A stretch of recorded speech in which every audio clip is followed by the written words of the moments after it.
bisa sampai di Jepang ini ya.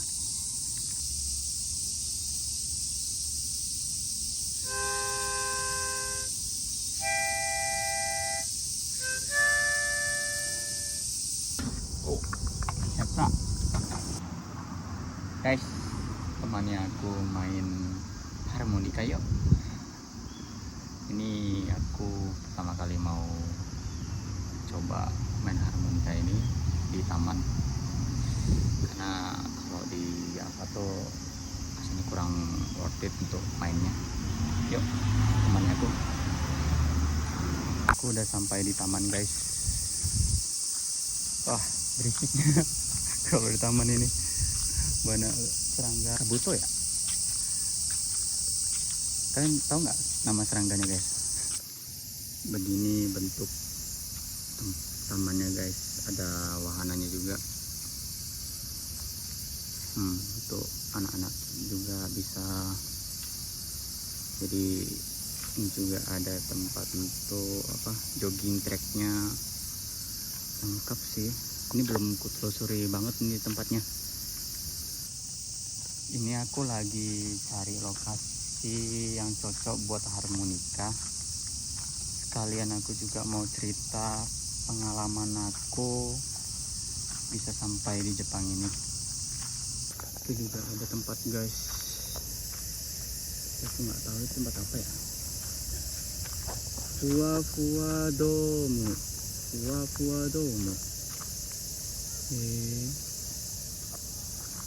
Terus di sini ada jihangki guys. Ini ada jihangki atau jido hambaiki es krim ini guys. Harganya mulai dari 200 yen. Kalau lagi kepanasan makan es krim cocok nih guys. Nah, ini juga ada minuman guys. Jadi nggak perlu ke kombini atau supermarket buat beli minuman atau makan es krim. Makan atau minum sih.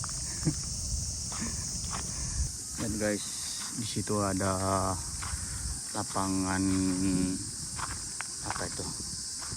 Baseball baku. Lapangannya besar banget guys. Ini juga luas juga tempat parkirnya guys. Di sana tuh ada juga.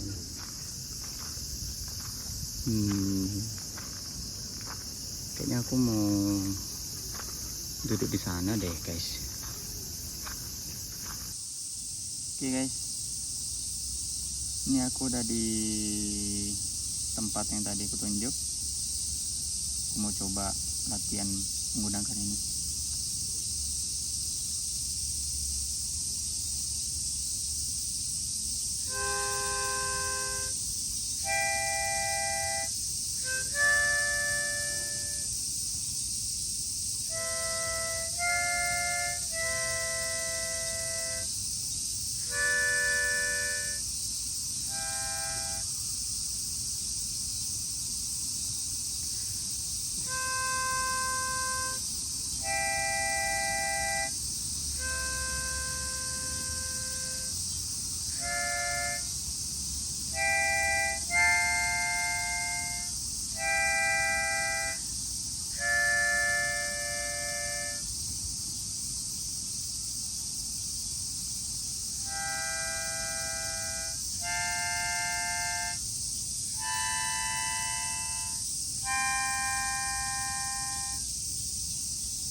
Oh guys, oke guys, aku mau sedikit cerita. 10 tahun kerja di bagian content creator, di advertising design. Ini adalah pertama kalinya aku memberanikan diri untuk ngomong di depan kamera. Karena aku lagi lapar, aku mau beli es krim di sini.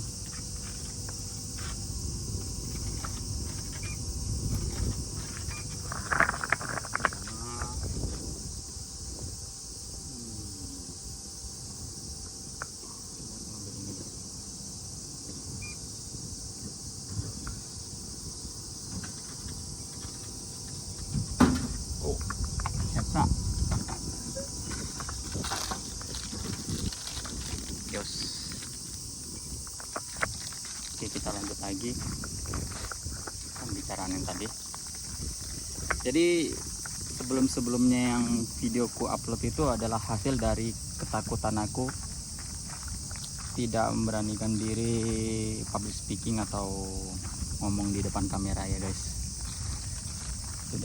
Itu adalah hasilnya cukup awkward ya, gimana ya, kayak masih merasa takut untuk ngomong gitu loh.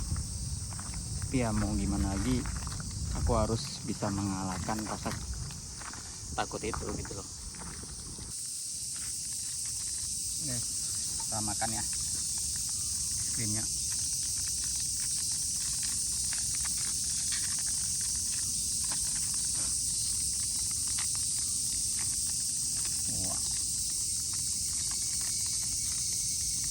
Meta kembali aku bukanya.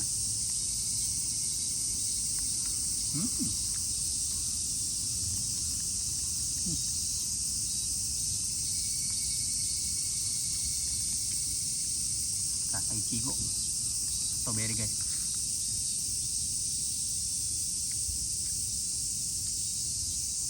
Terus ya, aku mau cerita juga tentang bagaimana aku bisa sampai di Jepang ini ya.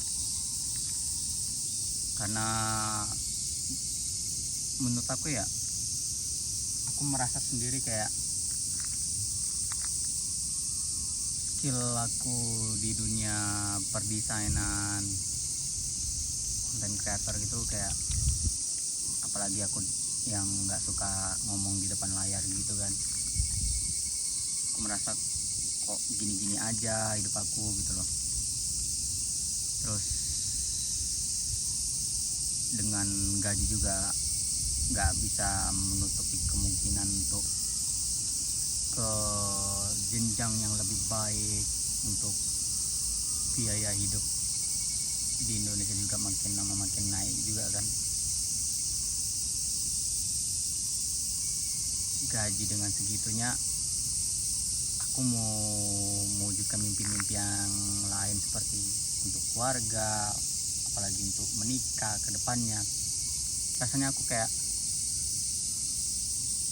kurang gitu dengan gaji itu. Makanya aku memberanikan diri di usia ya hampir menuju 30 tahun. Itu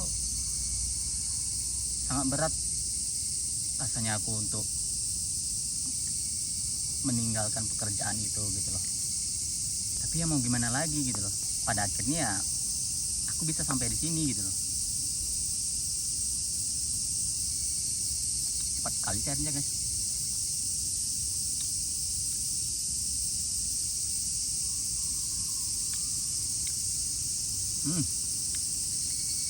Ada manggonya guys.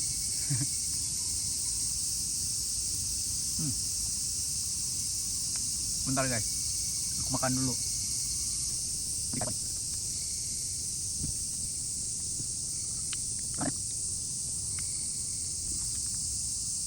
Aku belajar bahasa Jepang juga dari nol guys. Emang aku di SMA itu SMK aku suka nonton anime, tapi nggak pernah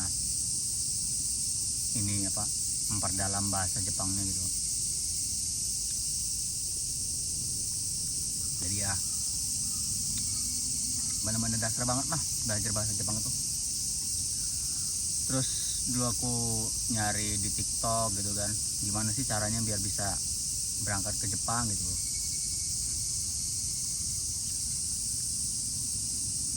Dulu aku nggak ngerti tuh LPK itu lembaga itu. Terus nggak ada berani juga nanya gitu. Sampai ada akhirnya lihat gitu kan di TikTok ada live gitu kan tentang apa belajar bahasa Jepang sampai memberangkatkan mereka ke Jepang gitu.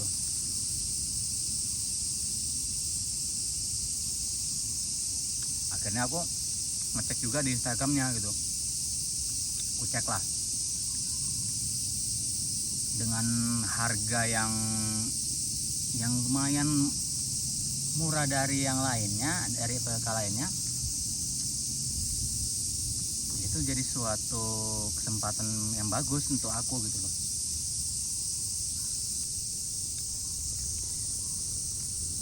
Sebenarnya alasanku ke Jepang juga karena ada faktor temen satu perusahaan ya, dia office boy, bisa berangkat ke Jepang itu dia dengan visa magang. Itu yang membuat aku tertarik gitu guys, karena umurnya juga masih muda kan, ada abangnya udah di Jepang, akhirnya dia menyusul kan. Aku melihat kok dia bisa ke Jepang, kenapa aku nggak bisa ke Jepang. Itu yang membuat aku iri guys, apalagi dengan faktor aku yang umur udah hampir 30, terus tabungannya segitu-gitu aja, sedangkan aku pengen nikah, sedangkan aku pengen punya impian yang harus kuwujudkan untuk keluargaku. Yaitu ini nanti kubuang ya guys, kita pendatang kok bisa kita harus disiplin masalah sampah, meskipun di Indonesia ini itu kayak gitu.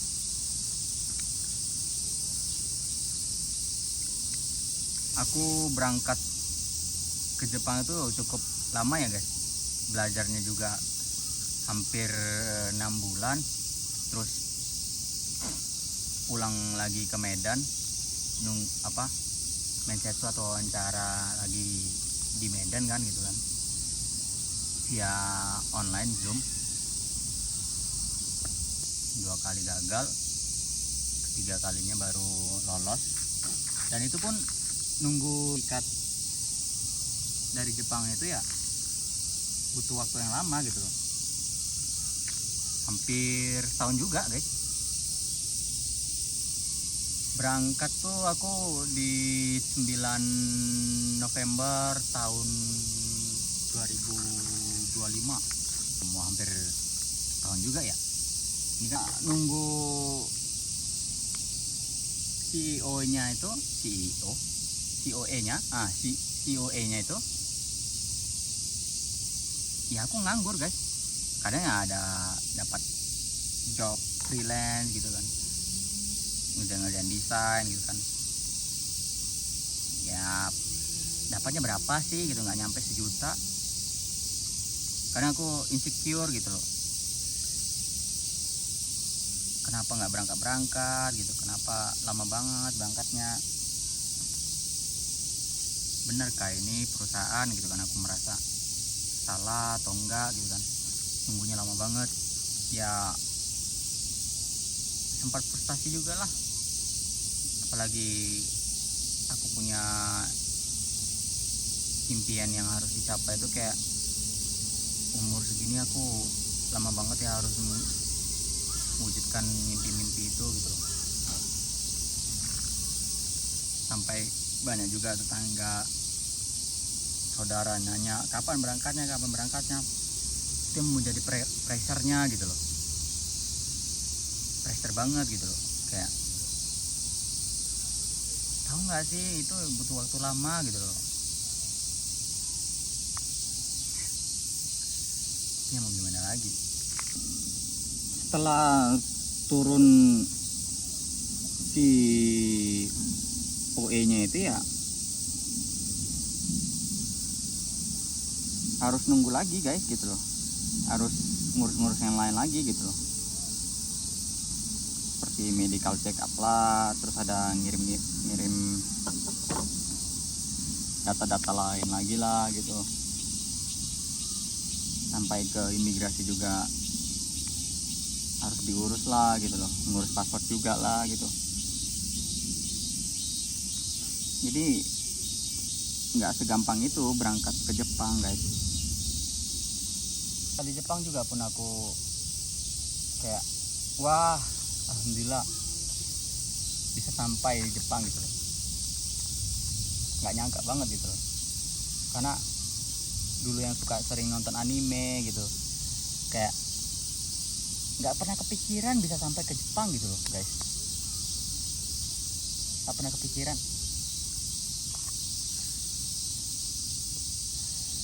Ya alhamdulillahnya bisa sampai gitu loh. Ya hampir setengah tahun di Jepang ini ya, alhamdulillah dengan apa yang ku inginkan, apa yang ku mimpikan, bisa sedikit demi sedikit dikabulkan gitu loh. Keluarga juga, impian keluarga juga udah tersampaikan gitu loh. Ya tinggal impianku gitu loh, cuma bertahap gitu loh.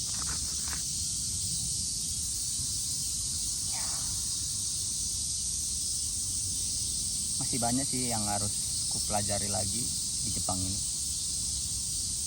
karena memang di Jepang ini nggak bisa berhenti gitu. Aku harus kejar lagi JLPT N3. Jujur aku masih JLPT, bukan JLPT sih, masih JFT gitu loh. Ujian tapi kayak merasa masih kurang cukup gitu loh. Ya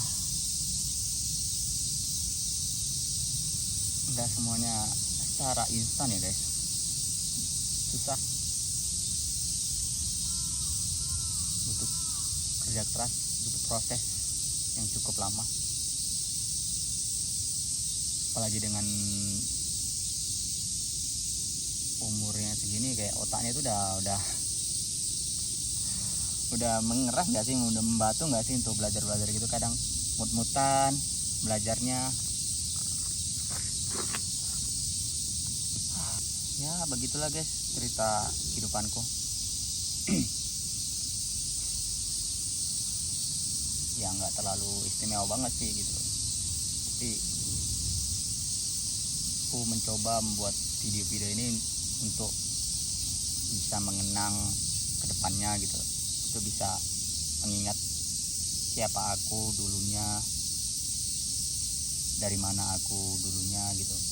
Ya semoga aja dengan video-videoku ini ya bisa membantu juga, menginspirasi orang untuk berangkat ke Jepang, untuk mengetahui isi kehidupan di Jepang. Jadi aku mencoba membuat video-video random yang ada di Jepang gitu loh.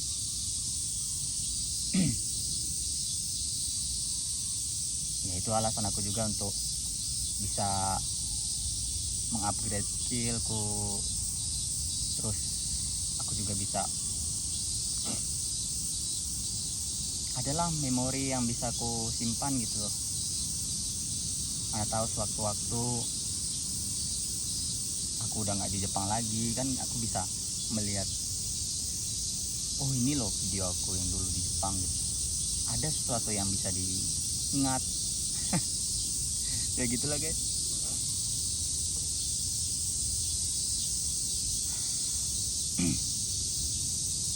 Ini juga salah satu biar menghilangkan stres sih. Selain belajar sama kerja ya cari hobi yang lain gitu. Oke lah guys, sekian dari video ini. Kalau kalian suka video ini, kalian like, komen, dan subscribe. Sampai jumpa di video vlog selanjutnya. Mata nih.